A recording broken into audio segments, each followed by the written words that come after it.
इस फिल्म की शुरुआत होती है शॉन से, जो कि एक कंस्ट्रक्शन वर्कर होता है और ब्रिज पर काम कर रहा होता है। इसके बाद हम मार्था को देखते हैं, जो कि एक कॉर्पोरेट एम्प्लॉय होती है और आज उसे एक अच्छी सी पार्टी के साथ मैटरनिटी लीव दे दी गई होती है।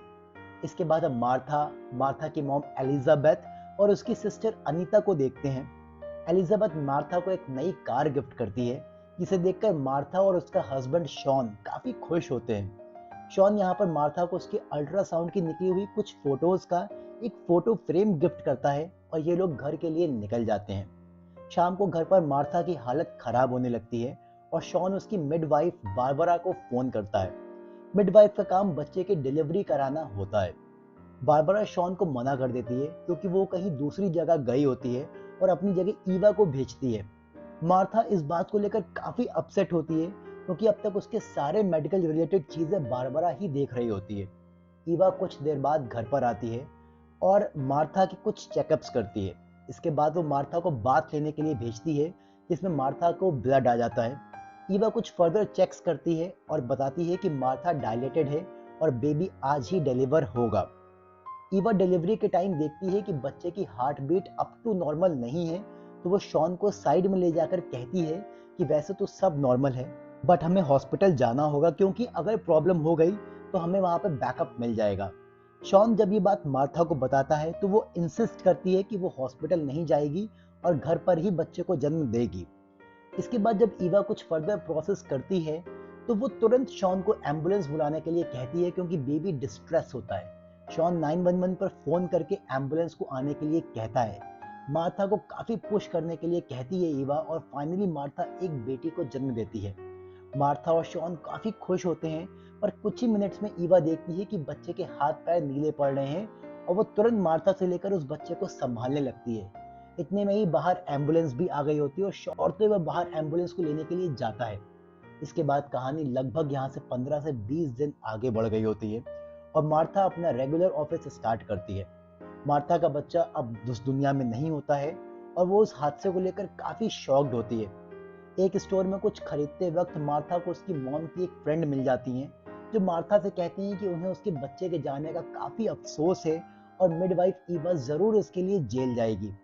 इसके बाद मार्था और शॉन कॉर्नर के पास जाते हैं और वो इन्हें बताता है कि इनके बच्चे के मरने का कोई एग्जैक्ट कॉज नहीं मिल पाया है। बस इतना कहा जा सकता है कि बच्चे की मौत लैक ऑफ ऑक्सीजन से हुई है। कॉर्नर कहता है कि ईवा के खिलाफ प्रोसीडिंग्स चालू हो गई हैं। शॉन डेथ का एग्जैक्ट पता न होने पर कॉर्नर पर काफी भड़कता है और बाहर चला जाता है। मार्था कॉर्नर से अपने बच्चे के ऑर्गन्स डोनेट करने के लिए कहती है, पर कॉर्नर कहता है कि हम इसकी बॉडी मेडिकल साइंस के लिए यूज में ले सकते हैं। कॉरोनर की यह बात सुनकर मार्था कहीं ना कहीं मन बना लेती है कि वो बेबी की बॉडी मेडिकल साइंस के लिए दे देगी। इसके बाद शॉन, एलिजाबेथ और अनीता बेबी की ग्रेव के लिए हेड स्टोन खरीदने गए होते हैं और जब मार्था यहाँ आती है तो वो क्लियरली कह देती है कि इसकी कोई ज़रूरत नहीं है क्योंकि वो बच्चे की बॉडी मेडिकल साइंस के लिए देने वाली है। इस बात को लेकर बाकियों और मार्था के बीच में काफ़ी कहासुनी होती है, पर मार्था एडमेंट होती है कि वो ऐसा ही करेगी और इसके बाद यहाँ से चली जाती है। एलिजाबेथ शॉन से मार्था को समझाने के लिए कहती है कि वो बेबी मेडिकल साइंस के लिए ना दे और उसका ठीक से फिनरल हो, और साथ में वो मार्था की कजन सुजैन के बारे में भी बताती है कि वो एक अच्छी लॉयर है और इस केस को लड़ने के लिए तैयार है, तो सारा पेपर वर्क जाकर सुजैन को दे दो। शॉन घर पर काफी रोता है और मार्था को समझाने की कोशिश करता है कि वो बेबी को मेडिकल साइंस के लिए ना दे, पर मार्था उसको सही से कोई भी जवाब नहीं देती है। इसके लगभग 1 से 1.5 महीने बाद जब मार्था बेबी को परमानेंटली मेडिकल साइंस के लिए डोनेट करने जा रही होती है, तो उसकी मॉम एलिजाबेथ उसे रोकने और समझाने आती हैं, पर उनकी बातों का मार्था पर कोई भी असर नहीं होता है और वो बेबी को डोनेट करने का प्रोसेस शुरू कर देती है। शॉन इसके बाद सुजैन से मिलकर उसको पेपर वर्क दे देता है। इसके बाद मार्था घर पर बच्चे के लिए आया हुआ सारा सामान हटा रही होती है, तो वो उस फोटो फ्रेम को भी हटा रही होती है जो शॉन ने उसे गिफ्ट किया था। शॉन इस पर वो फोटो फ्रेम उससे छीनने लगता है, जिससे वो टूट जाता है और शॉन और मार्था दोनों के हाथ पर चोट आ जाती है। इसके बाद ये लोग नॉर्मल होते हैं और शॉन मार्था को सेक्स करने के लिए कहता है, पर मार्था बिल्कुल भी अभी इंटरेस्टेड नहीं है। शॉन इनिशिएट कर देता है, पर मार्था पीछे हटती रहती है। ये शॉन के लिए एक ऑकवर्ड मोमेंट बनकर रह जाता है। शॉन इसके बाद अकेले बैठकर काफी रोता है। इसके बाद कहानी लगभग 20 दिन आगे बढ़ गई है। शॉन एलिजाबेथ की दी हुई कार रिटर्न कर देता है। मार्था अपनी मॉम की कॉल्स नहीं उठाती है और वो अपने आप में ही गुम रहती है। अनीता मार्था से मिलकर कहती है कि वो मॉम की कॉल्स क्यों नहीं उठा रही है। तो मार्था कहती है कि वो आजकल जॉब में काफ़ी बिजी है। मार्था यहाँ पर झूठ बोलती है क्योंकि वो अब तक अपनी जॉब क्विट कर चुकी है। दूसरी तरफ शॉन का सुजैन से अफेयर हो जाता है और वो आज काफ़ी सालों के बाद ड्रग लेता है। मार्था और शॉन की अब बहुत ही कम बातचीत होती है और मार्था अकेले ही एक क्लब में गई होती है और वहां पर उसके करीब आने की कोशिश करता है। मार्था भी उसके साथ इन्वॉल्व हो जाती है और ये लोग किस करते हैं। पर थोड़ी ही देर में मार्था अपने आप को संभालती है और वहां से चली जाती है। घर आने पर मार्था क्रिस को नशे की हालत में देखती है तो वो उससे पूछती है कि तुम कहाँ थे। तो क्रिस कहता है कि वो कंस्ट्रक्शन वर्क कर रहा था। इतने में मार्था कहती है कि उसने रॉबर्ट को फोन किया था और उसने बताया कि तुम 3 हफ्तों से साइट पर नहीं गए हो। क्रिस ये सुनकर गुस्सा आ जाता है और मार्था को गाली बकते हुए जिम बॉल उस पर फेंक कर मारता है। इसके कुछ दिन बाद एक फैमिली गेट टुगेदर होता है जिसमें Martha, Sean, Elizabeth, Anita, Suzanne और क्रिस होते हैं। शॉन और सुजैन यहाँ पर एक दूसरे से अनजान बनते हैं। यहाँ पर थोड़ी ही देर में इन लोगों के बीच काफी बातचीत होती है जिसमें ये लोग आपस में ही लड़ पड़ते हैं। सुजैन कहती है कि केस हम आसानी से जीत जाएंगे क्योंकि लोग पहले से ही इस मिडवाइफ को पसंद नहीं करते हैं और ये पहले भी 1-2 बार गिल्टी पाई जा चुकी है। मार्था बहुत ही क्लियर वर्ड्स में बोलती है कि उसे ऐसे किसी भी ट्रायल केस में नहीं जाना है और वो इसमें इंटरेस्टेड नहीं है। वो नहीं परवाह करती कि दुनिया क्या सोचती है, ये उसकी बॉडी के बारे में है और ये खुद देखेगी कि उसे क्या करना है। एलिजाबेथ उससे कहती है कि तुम बहुत जिद्दी हो और अगर तुमने मेरी बात सुनी होती और डिलीवरी हॉस्पिटल में कराई होती तो आज तुम्हारा बच्चा तुम्हारी गोद में खेल रहा होता। ये सुनकर मार्था और भी ज्यादा भड़क जाती है। एलिजाबेथ उससे कहती है कि उसे ट्रायल में जाना चाहिए क्योंकि इस बात को लेकर स्टैंड लेना पड़ेगा कि बच्चे की जान मिडवाइफ की लापरवाही की वजह से गई है। मार्था यहाँ से चली जाती है और मार्था के चले जाने के बाद एलिजाबेथ शॉन को एक चेक साइन करके देती है और कहती है कि तुम मार्था से कुछ भी बोलो कि तुम्हारे डैड बीमार हैं या तुम्हारा किसी और से अफेयर हो गया है, बस उसकी जिंदगी में आज के बाद तुम पलट कर वापस ना आना।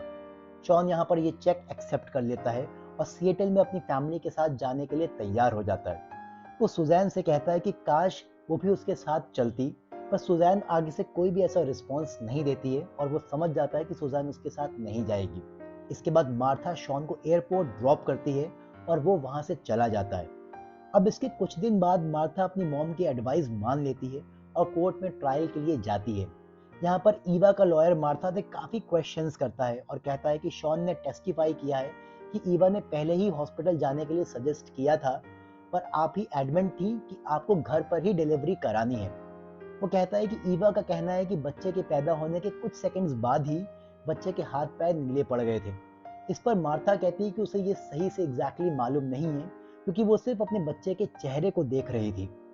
मार्था यहाँ पर जज से ब्रेक मांगती है और इसके बाद वो उन फोटोज को निकलवाने जाती है जो शॉन ने बेबी होते ही क्लिक्स करी थी। मार्था उन फोटोज को देखती है और रोने लगती है क्योंकि उसमें ईवा की गलती नहीं थी और बच्चे के हाथ पैर वाकई नीले पड़ गए थे। इसके बाद मार्था कोर्ट ट्रायल में वापस आती है और जज से कोर्ट को एड्रेस करने के लिए रिक्वेस्ट करती है। जज के हाँ बोलने पर मार्था सबको बताती है कि ईवा ने पूरी कोशिश करी थी बच्चे को बचाने के लिए और इसमें ईवा की कोई भी गलती नहीं है।